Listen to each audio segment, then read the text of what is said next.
Okay, on my Q&A video, everyone was asking mostly diet-related questions, and everyone wants me to make a video on examples of what I eat throughout the day.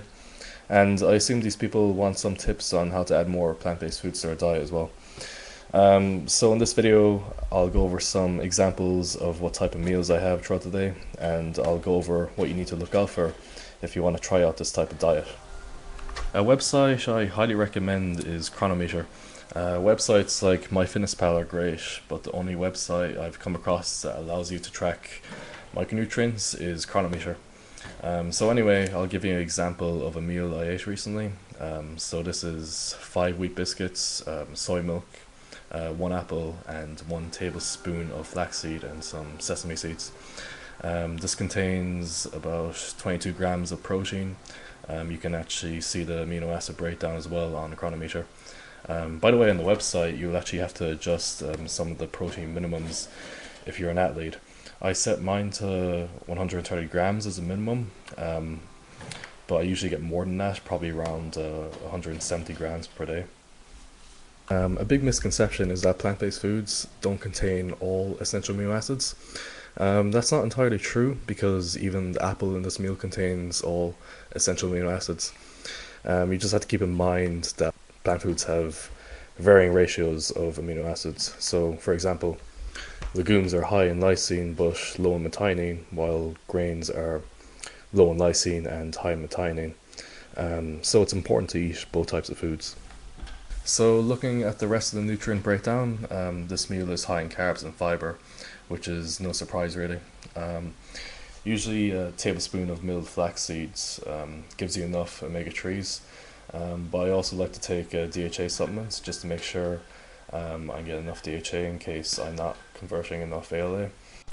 Like some doctors recommend you take a DHA supplement if you're following a vegan diet, and some don't, but I just take it just to make sure I'm getting enough.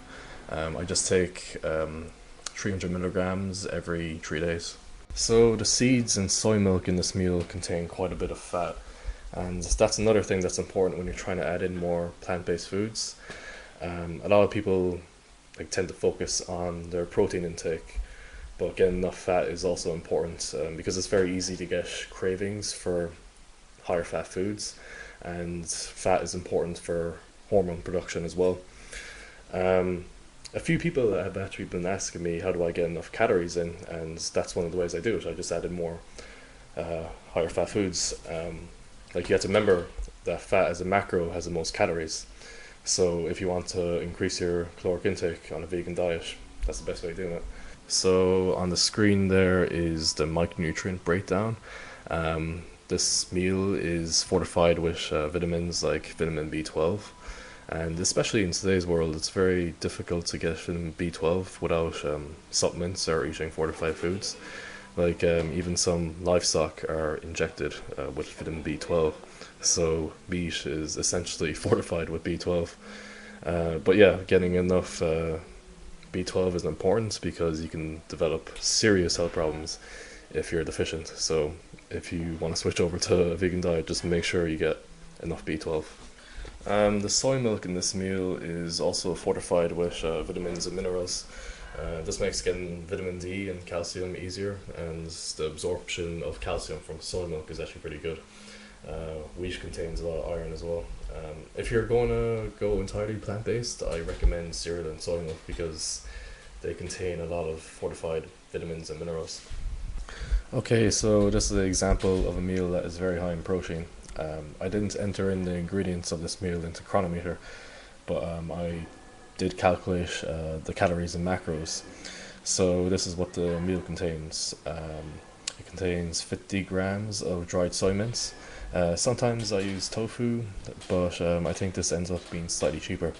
If you're living in Ireland or the UK, you can buy 375 grams of this for €2.40. And I'm pretty sure it'll be around the same price in most countries. Sometimes I use dry lentils as well, which contains around the same amount of protein. Pasta is also cheap. The price of kidney beans where I live is a joke, and I'm pretty sure it's the same everywhere. The price per can is like 20 cents in the majority of supermarkets. The rest of the foods and the herbs and spices don't really add in a lot of protein, but it does end up adding 15 grams, including a serving of brown rice. The thing with this meal is that it's pretty high in calories, and it's actually very high in volume as well. You have to remember when you eat a diet like this, the volume of food is going to be a lot higher unless you eat a lot of high fat foods. That's definitely an advantage if you want to lose weight. But like I said earlier, if you want to gain weight and you don't want to eat a high volume of food, just add in more higher fat foods. So the amount of protein adds up to around 80 grams. Most of this actually comes from the soy mince and the kidney beans, but a lot of it comes from the pasta as well. People forget that grains are a very good source of protein, especially oats and wheat. Brown rice also contains quite a bit of protein, more so than white rice, but in my opinion, white rice tastes better, so I do eat that most of the time. So I definitely recommend adding in beans to your diet because it's not only a good source of protein and iron, but it's so damn cheap. Like 19 grams of protein costs 20 cents if you're buying beans. Yeah, so the fat in this meal is pretty low, at a total less than 10 grams, which explains why the size of the meal is so large. So the next example meal is two baps with two bean burgers and peanut butter, onions, lettuce, and cucumber. So this meal contains about 48 grams of protein. Once again, there's basically nothing expensive here. The price of bean burgers is pretty cheap where I live. Sometimes I just substitute them with vegetable burgers because I usually get enough protein anyway. And sometimes if I'm lazy, I just throw two bean burgers into the oven and microwave frozen vegetables and have a serving of white or brown rice. So I don't really know what to call this, but in my opinion it tastes pretty close to an omelette. So this is just gram flour mixed with water, onions, peppers, herbs and spices. Gram flour is just basically flour made from chickpeas. It actually contains quite a lot of protein as well. It contains 22 grams of protein per 100 grams. I found this in an Asian store for quite a cheap price. You can also find other foods in Asian stores that you won't find in other supermarkets. Usually I just eat this with brown or white rice and some vegetables. So this is a smoothie that I usually have. It contains frozen fruit, so blackberries, raspberries, red currants and black currants. It also contains soy milk, sunflower seeds, flax seeds and kale. I usually add in sunflower seeds because I sometimes don't get enough vitamin E into my diet. It's also high in protein and calories.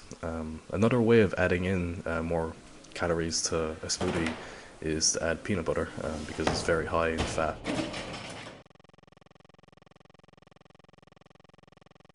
So as well as showing you some of the meals I eat, I thought I'll show you some foods that I recommend. The first type of food I recommend are legumes, so kidney beans, butter beans, chickpeas, peas, lentils, baked beans, soybeans, and there's many more. Legumes are usually very high in protein, especially they're high in the amino acid lysine, which is something many vegans miss out on. They're also high in iron and fiber. So the second type of food I recommend are grains, so for example oats, brown rice, or wheat. Many people are actually surprised when I tell them there is 16 grams of protein in 100 grams of oats and 12 grams of protein in 100 grams of pasta. Grains are pretty high in calories as well compared to legumes. So if you're looking to gain weight, it's definitely a good idea to add in more grains to your diet. So a lot of the calcium I get in my diet comes from soy milk. But I do like to get it from a direct source. It's funny because people assume the only food that contains calcium is cow's milk, but that isn't true. Kale and broccoli and some other green vegetables all contain calcium, and they also have antioxidants and other vitamins. Out of all the replacement milk products you can buy, soy milk is probably the best because it contains the most protein, and where I live at least, it's the cheapest. Almond milk is great, but it's low in protein and it uses more resources to make than soy milk. I know many of you are probably worried about a diet high in soy, but there's nothing really to worry about. I think there's only been 2 case studies of gynecomastia from eating soy, and that was from people that were taking massive amounts of soy. I think it was like 12 servings per day. Um, but if your diet is high in soy, you need to make sure you're getting enough iodine. I personally obtain it from iodized salt, but you can also get it from seaweed. But if you're still worried about a diet high in soy, I'm going to provide links in the description for more information. Of course, another food I recommend is tofu. You can find this for a pretty cheap price if you buy it from the right place. One time I actually bought 9 kilograms of tofu for €30. The best place to find it is Asian food stores, but you can also find it in supermarkets, but they generally sell it for a more expensive price. A lot of people say to me as well that they just don't like the taste of tofu, but I think they just don't know how to prepare or cook it. Freezing it definitely improves the texture, and it really depends on what flavorings you use. But if you want a diet low in carbs, this is definitely a food you should add in. Sometimes tofu is also fortified with calcium, which is an added bonus. For me personally, I don't use protein powder, but if your goal is to lower carb and calorie intake, it's definitely a good idea to add it in. It's also quite convenient if you just don't like eating beans and lentils all day. I don't take any supplements for performance increases like creatine, citrulline methylate, or beta-alanine. While there is research to back them up, they just don't increase performance as much as people exaggerate them to. If they did, they would be banned by WADA, and that's really a simple rule to follow. If it's not banned by WADA, then it won't increase your performance drastically. I take supplements for vitamins and minerals that I might be deficient in, so I take a B12 supplement, a vitamin D supplement, and a DHA supplement. The best way to ensure your diet is on point and you're getting enough micronutrients is just to get a blood test to see if you have any deficiencies. It's also a good idea to track your food intake for a while on Chronometer, just to make sure you're getting enough micronutrients. So yeah, that's pretty much the end of the video. Just remember, you don't have to change your diet overnight. Obviously it would be better to do so, but in practice it can be quite difficult at the start. Like when I eliminated animal products on my diet, I did it over the space of 3 months. And the first thing I did was I just lowered my portion sizes of meat and increased my intake of high protein vegetables.